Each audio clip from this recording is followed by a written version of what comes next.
Pemerintah Provinsi Lampung ancam memberikan sanksi tegas kepada truk-truk batu bara yang masih melintas siang hari di wilayah Provinsi Lampung berupa mengandangkan kendaraan tersebut. Pemerintah Provinsi Lampung melalui Dinas Perhubungan akan meningkatkan pengawasan terhadap kendaraan pengangkut batu bara yang nakal dengan tidak mengindahkan surat edaran Gubernur Lampung.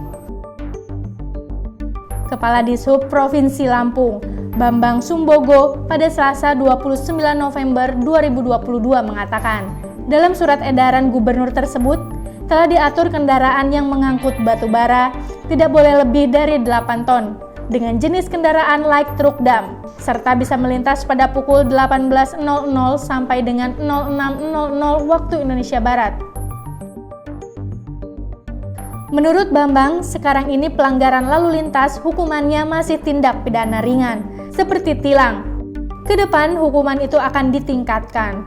Bambang menambahkan, sudah ada perda tentang pengandangan kendaraan, dan itu bisa jadi opsi dan rujukan untuk kedepannya. Bambang mengungkapkan, dalam waktu dekat Gubernur Lampung Arinal Junaidi segera berkirim surat ke Gubernur Sumatera Selatan sebagai daerah sentra batu bara agar mengikuti serta mentaati aturan yang telah ditentukan. Karena menurut Bambang, batu bara dari Sumatera Selatan dipersilahkan saja jika ingin dikirim ke beberapa daerah di Lampung.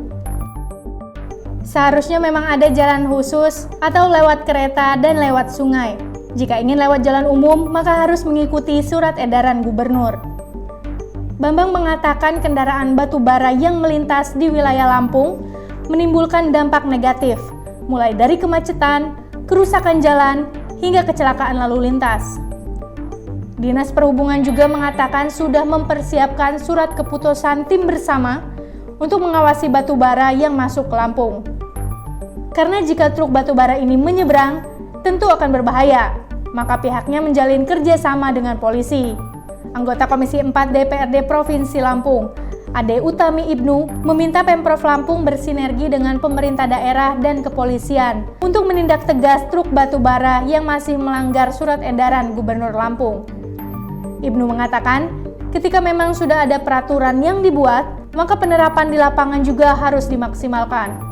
Sosialisasi surat edaran gubernur harus dimasifkan, karena memang di surat edaran itu belum ada keterangan untuk sanksinya.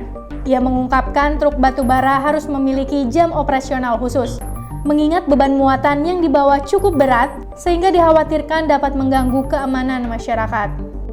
Sebab menurutnya, jika tonasenya berat, tentunya jalan akan pelan.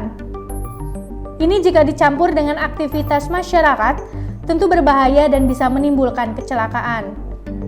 Ia menerangkan banyak dampak negatif yang ditimbulkan dari beroperasinya kendaraan batu bara, mulai dari kemacetan, kerusakan jalan, kecelakaan, hingga polusi udara yang ditimbulkan. Sedangkan kendaraan batu bara yang melintasi wilayah Lampung tidak memberikan kontribusi apapun. Oleh sebab itu, pihaknya meminta pihak terkait untuk bertindak tegas terkait hal ini. Berdasarkan data yang dihimpun Kupas TV Lampung, dalam kurun waktu sepekan terakhir, ada 3 truk batu bara terguling di wilayah Kabupaten Waikanan. Terbaru, sebuah truk muatan batu bara terguling dekat rumah warga. Bahkan pada Minggu 26 November 2022, ada juga ban kendaraan truk Fuso yang sampai terlepas hingga menjebol rumah warga di Banjarmasin, Kecamatan Baradatu, Waikanan. Beruntungnya tidak ada korban jiwa dalam kejadian tersebut. Pemilik rumah bernama Wendy membenarkan bagian rumahnya yang jebol dan hancur akibat dihantam bak truk Fuso batubara. Menurut Wendy, rumah bagian depannya hancur tepat di ruang tamu.